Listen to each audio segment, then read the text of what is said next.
ఆయన గనక ఇక్కడ ఉంటే నీ జీవితం నాశనం అవుతుంది. అతనికి భయపడి ఎవరు పిల్లల్ని ట్యూషన్కి పంపరు.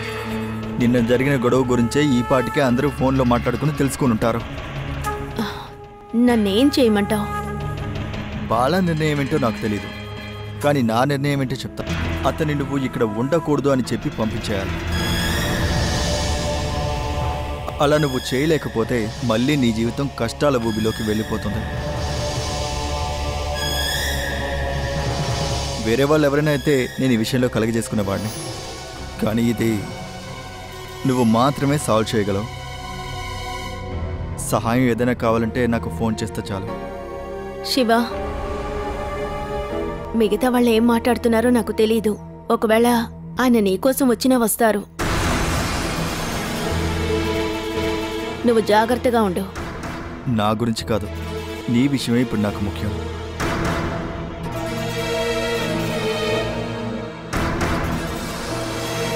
బాలా, బాలా, ఏంటత్తయ్యా?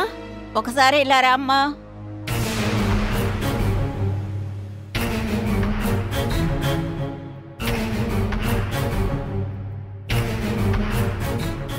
ఏంటత్తయ్యా? వచ్చింది శివప్రసాద్ అయినా? అవును. వేణు గురించి నీకు బాగా తెలుసుగా. నీ పెళ్ళైన మొదటి రోజే భోజనాలు వడ్డించేవాడు నిన్ను చూశాడని కొబ్బరికాయ తీసుకొని కొట్టి వాడి తల పగలగొట్టాడు. నీకు శివప్రసాద్కి సంబంధం ఉందని నా పిల్లలు అంటున్నారు. ఇక ఊళ్ళో వాళ్ళు ఏమంటారో ఆలోచించు. మిగతా వాళ్ల గురించి నాకే దిగులు లేదు. అటువంటి అనుమానం మీకుందా? అనుమానం కాదు, భయంగా ఉంది. అతనితో మనకు సంబంధాలొద్దని నేను ముందుగానే చెప్పాను.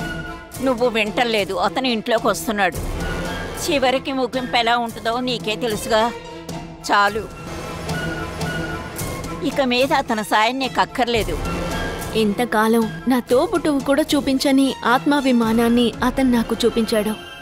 ఈ టైంలో ఇక్కడికి రావద్దు అని చెప్తే బావుంటుందా? అలా నేను మాట్లాడితే అది ఎంత పెద్ద పొరపాటు అవుతుంది. నేను నీకోసం చెప్పట్లేదు, ఆ శివప్రసాద్ గురించే చెప్తున్నాను.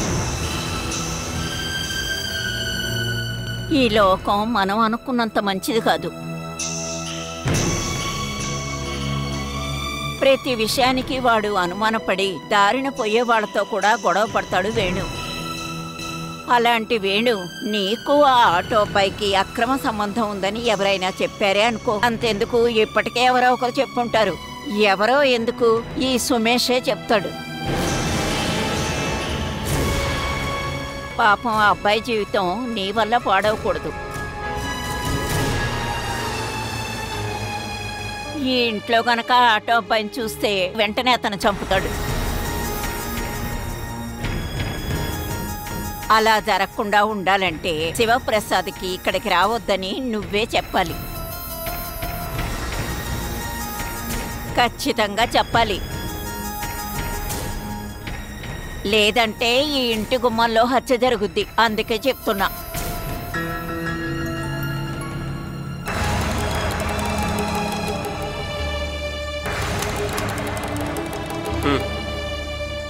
మందైపోయింది.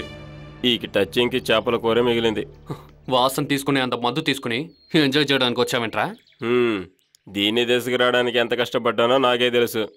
ఆ సుమేష్ గారిని పిలు, వాడిని వెళ్ళి కొంతేమని చెప్పు. రే, వాడు అప్పుడే పారిపోయాడు కదా, వాడు నైట్గా వస్తాడు. వాడు ఒక ద్రోహి, కానీ నాకు ద్రోహం చేసి ప్రశాంతంగా బతకలేడు. అదే, వాడిని వదిలిపెట్టకూడదు. ఏ పని లేని నేను నీకోసం ఇంత బాటిల్ తీసుకొచ్చాను. ఆ సుమేష్ దగ్గర చాలా డబ్బులున్నాయి, అయినా కూడా ఒక సిగరెట్ అని ఇప్పించాడా? నిన్ను చూడగానే వాడు భార్య దగ్గర ఏం చెప్పాడు? మా అన్నయ్య ఏమడిగితే అది చేసి పెట్టు అంట. కానీ తను ఏమైనా చేసి పెట్టిందా? తన పిల్లని తీసుకుని వెళ్ళి రూమ్లో పడుకునుంది. వాడేమో బయలుదేరి బయటికి వెళ్ళాడు. మళ్ళీ వస్తాడు కదా, అప్పుడు చూసుకుంటాను. ఓహ్, నాకు బాగా ఆకలిస్తోంది, తినడానికి ఏదో ఒకటి చేయమను. ఎవరి దగ్గర? నీ పిల్ల ఇంట్లో లేదంటే ఆవిడతోనే. అయ్యో, తను పనికెళ్ళిందిరా. అదిగో వచ్చేసింది. రా రా రా రా, త్వరగా రావమ్మా బంగారం.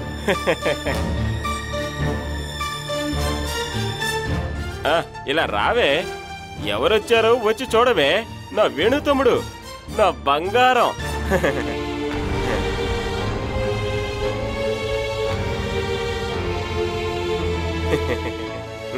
త్వరగా రావే రావే. ఇక పైన దేనికి భయపడనక్కర్లేదు, ఈడు చూసుకుంటాడు.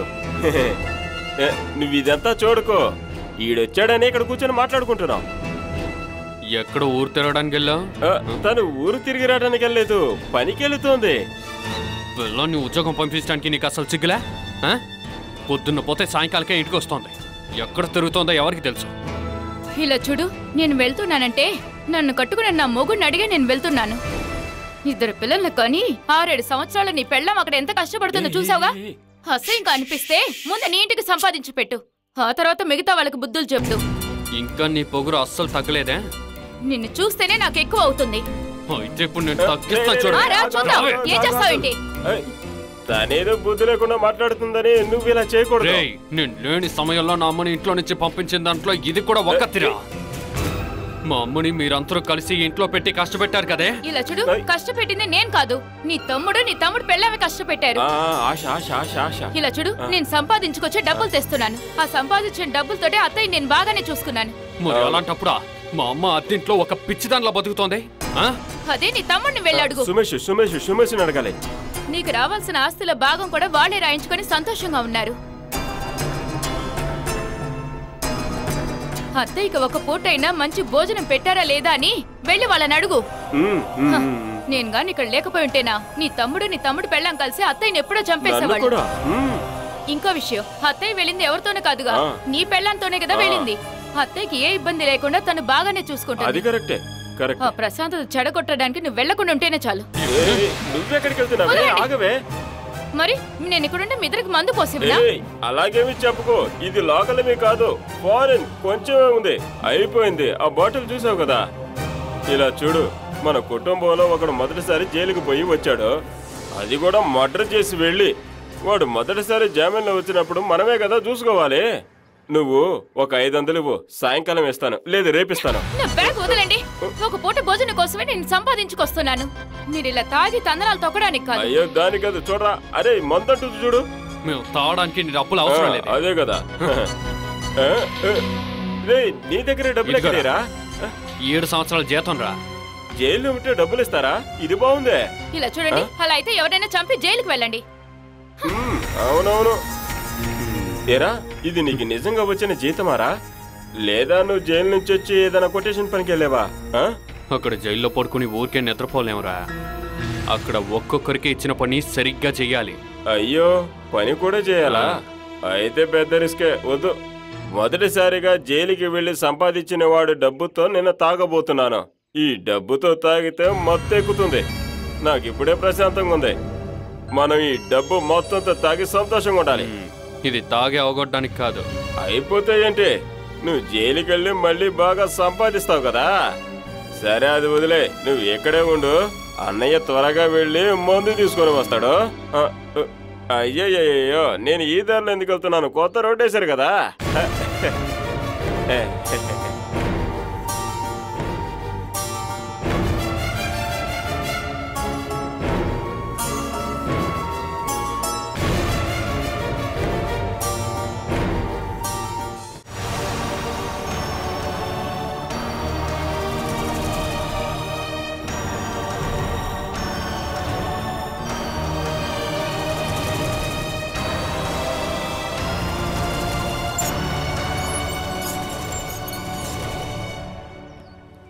అమ్మా, ఒక విషయం చెప్పాలి. విను ఏడి? వాడు వస్తున్నాడులే. వాడి బ్యాగ్ ని చెక్ చేసి చూడు. ఏమైంది? నేను చెప్పానని చెప్పొద్దు.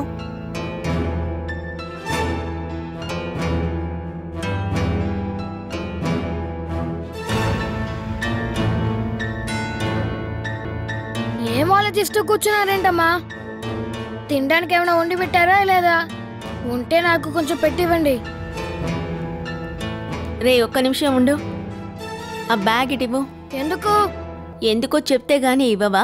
నా బ్యాగ్ మీకెందుకో చెప్పండి అమ్మా. పిల్లల బ్యాగ్ అప్పుడప్పుడు చెక్ చేస్తూ ఉండాలని ఆ రోజు మీటింగ్ లో చెప్పింది నువ్వు విన్నావుగా? ఎవరు చెప్పారు? నేను వినలేదే. నువ్వు వింటేనే కదా. బ్యాగ్ ఇవ్వు. చూడక్కర్లేదులే. నేను చూసిన తర్వాత నువ్వు తీసుకెళ్తూ గానీ ఇవ్వు. ఇవ్వరా? ఇవ్వమంటున్నానా? చూడు, నాతో పెట్టుకోవద్దు, కేల్తో కొడతాను.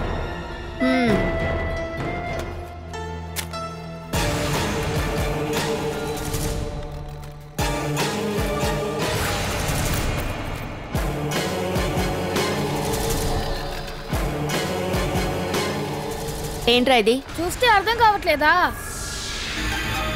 నువ్వెందుకు ఇవన్నీ బ్యాగ్లో పెట్టుకున్నావు?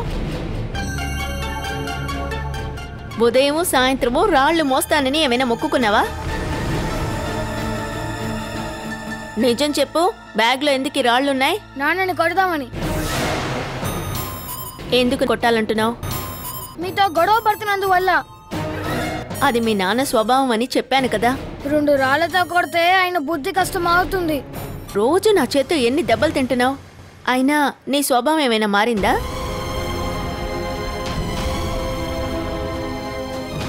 చెప్పిన మాట వినాలనే మనసుండే వాళ్లే మారుతారు.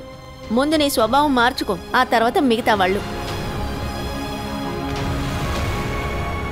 నాన్నని మారుస్తాడట. ఇంకో 10-15 ఏళ్లు పోనివ్వు, ఆ తర్వాత మీ నాన్నని మారుద్దు గాని. రా, వచ్చి మొహం కడుక్కో, నేను భోజనం వడ్డిస్తాను. నువ్వే కదా ఇది అమ్మతో చెప్పింది. అయ్యో నేనేం చెప్పలేదు, నా చెయ్యొద్దు. ఈ అమ్మకి ఆ కూతురంట. అందరి బుద్ధులను కాస్త మార్చాల్సిందే.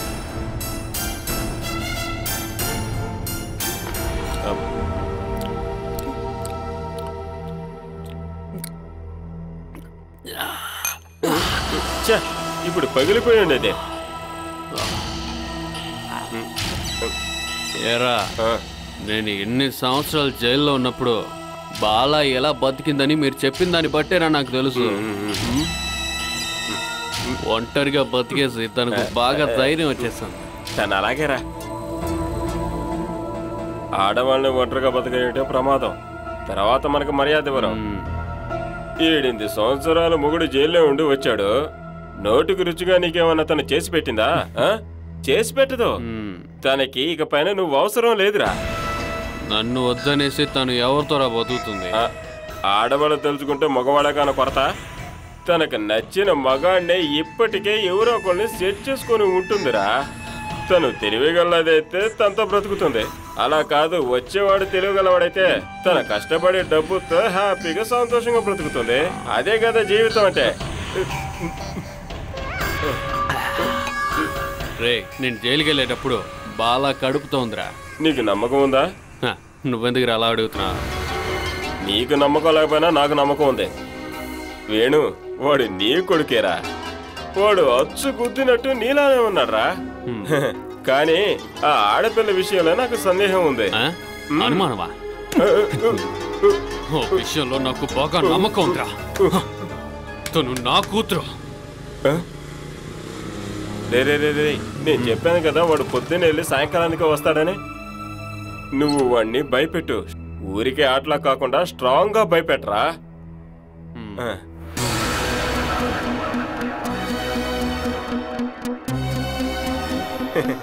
నేను పోయాను అనుకుని వచ్చుంటావు కదా.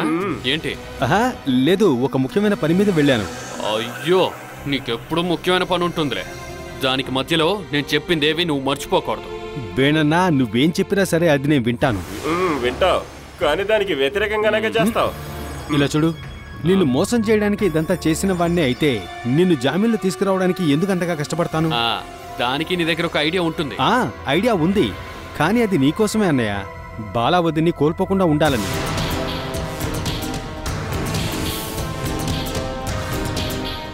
బాలావతిని ఇప్పుడు ఎవరితో జీవిస్తుందో తెలుసా?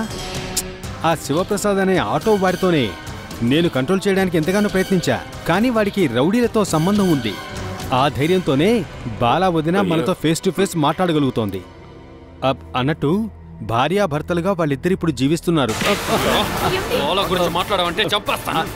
నా భార్య ఇంకప్పుడు చూసాడంటే చంపేస్తాను. ఏదైనా ఒక మాట మాట్లాడమంటే.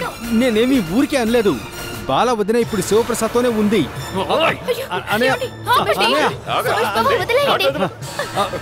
బాలావతిన నీకు సొంతం కావాలంటే వాడు చావాలి. వెళ్ళి వాణ్ణి చంపు. వదలవే.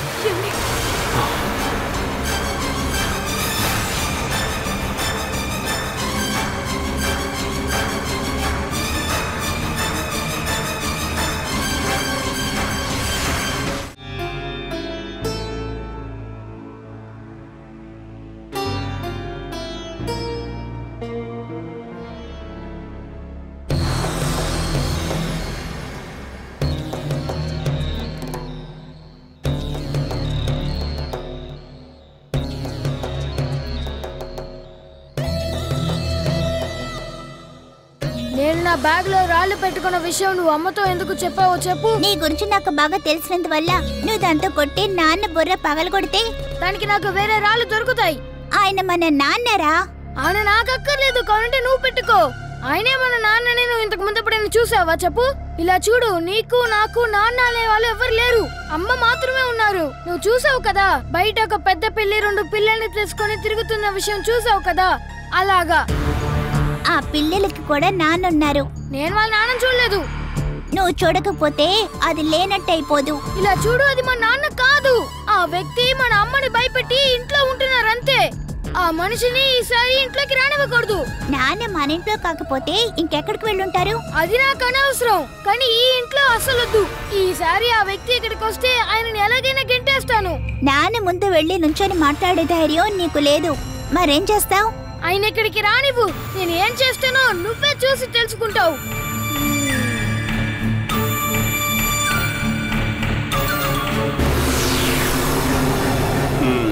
జామీన్ మీద వచ్చి తిరిగి వెళ్లే లోపు సుమేష్ విషయంలో ఒక నిర్ణయానికి వస్తారు. ముందు మన భాగాన్ని మనకు రాయించుకోవాలి. అందుకు వేణుని మనతోనే ఉంచుకోవాలండి. కానీ బాగా ఖర్చు అవుతుంది. మన మంచి కోసమే కదండి.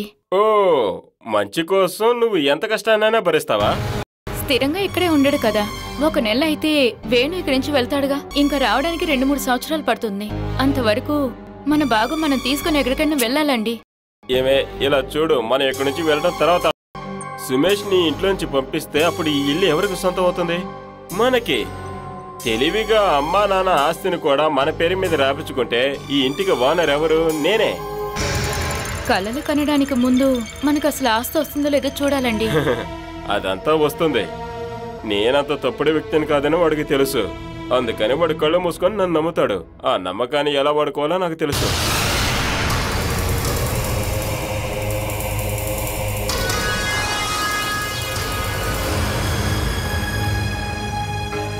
కేసు విషయంలో మీరు ద్రోహం చేస్తారని ఆయనకి బాగా తెలుసు. ఆ కోపంలో ఉన్నప్పుడు మళ్ళీ ఎందుకో ఆయన దగ్గరికి వెళ్ళి మళ్ళీ గొడవ పడుతున్నారు. నా మీద ఉన్న కోపాన్ని బాలా మీద శివప్రసాద్ మీద తిరిగేలాగా ఒక ప్రయత్నం చేశాను అంతే. చివరిగా ఏమైంది? వాడి రియాక్షన్ చూడగానే నీకు అర్థం కాలేదా? అది కొంచెం కొంచెంగా వర్కౌట్ అవుతోంది. నేనెందుకని వేణుని జామీన్లో తెచ్చాను? బాలా ఎట్టి పరిస్థితుల్లోనూ అమ్మను ఉపయోగించుకొని మన మీద కేసు పెట్టేలా చేయకూడదు. అలాంటి ఉద్దేశం తనకుంటే దాన్ని 1 మంత్లో దూరం చేస్తాడు ఈ వేణు. తర్వాత తనకు సహాయంగా ఉన్న శివప్రసాద్ విషయంలోనూ ఒక ముగింపు తీసుకొస్తాడు వేణు. బాలక్క ఏం కావాలన్నా చేసుకునివ్వండి, మనం ఎందుకండి దాని వెనకాల వెళ్ళాలి? అమ్మ బాలాతో కలిసి ఉన్నంత వరకు అది మనకు ప్రమాదమే. అది లేకుండా చేసేది ఒక్క వేణు మాత్రమే. అలా జరగాలంటే ఖచ్చితంగా వేణుబావుని మన వైపు ఎలాగైనా తిప్పుకోవాలి. లేకపోతే వేణుబావ అత్తయ్య ఇద్దరు ఎదుర్కొన్నారంటే చాలా కష్టం. ఎటువంటి సమస్య రాదు. శివప్రసాద్ అనే పేరు వేణు మనసులో ముద్రపడింది. దాన్ని చెరిపేయిందే వేణు ఇక నిద్రపోడు అంతే. నువ్వు కావాలంటే చూడు, రేపే ఈ విషయంలో ఒక ముగింపు వచ్చినా రావచ్చు.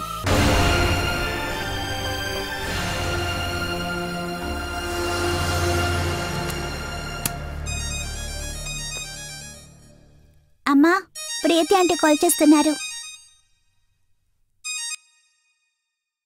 హలో ప్రీతి. వేణు శిక్ష అయిపోయిందని విన్నాను. ఎందుకు మాట్లాడట్లేదు?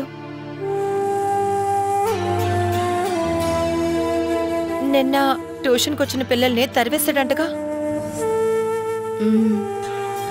నువ్వు ఎందుకు అసలు నోరే విప్పట్లేదు? ఆయన పక్కనే ఉన్నారా? లేడు. తన శిక్ష ఆలోపలే పూర్తయిందా? ఇప్పుడు ఎన్నేళ్ళయింది? 7 8? పరోల్లో వచ్చారు.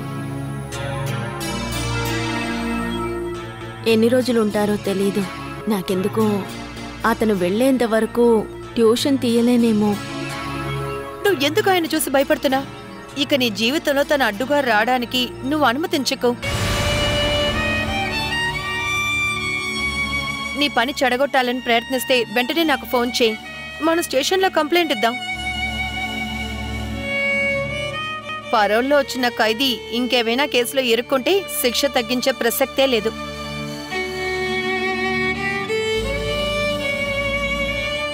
నీకు భయంగా ఉందా? లేదు. ఏదైనా సాయం కావాలంటే చెప్పు. మళ్ళీ నువ్వు భయపడకూడదు. ఆయన ఇప్పుడు అక్కడే ఉంటున్నాడు. ఎక్కడికో బయలుదేరి వెళ్ళారు. మళ్ళీ ఆయన్ని ఇంట్లోకి నువ్వు చేర్చకు. ముందులా కాదు, 2 పిల్లల్ని చూసుకునే బాధ్యత నీకుంది. ఆయన పెద్ద అనుమానస్తుడు. నైట్ నువ్వు నిద్రపోయేటప్పుడు పిల్లల్ని ఏమన్నా చేస్తే అన్ని వైపులా ఆలోచించాలి. నువ్వు ధైర్యంగా ఉండాల్సింది ఇప్పుడే. నేను అక్కడికి రావాలా? వద్దు, ఏమైనా కావాల్సి వస్తే ఫోన్ చేస్తాను. ఎప్పుడైనా కాల్ చేయి. నేను ఆర్కేతో కూడా చెప్పాను, ఆయన్ని ఇంట్లోకి వదలకుండా చూసుకో. అది నీ బాధ్యత. నేను చూసుకుంటానులే. సరే, నేను అప్పుడప్పుడు ఫోన్ చేస్తాను. అలాగే.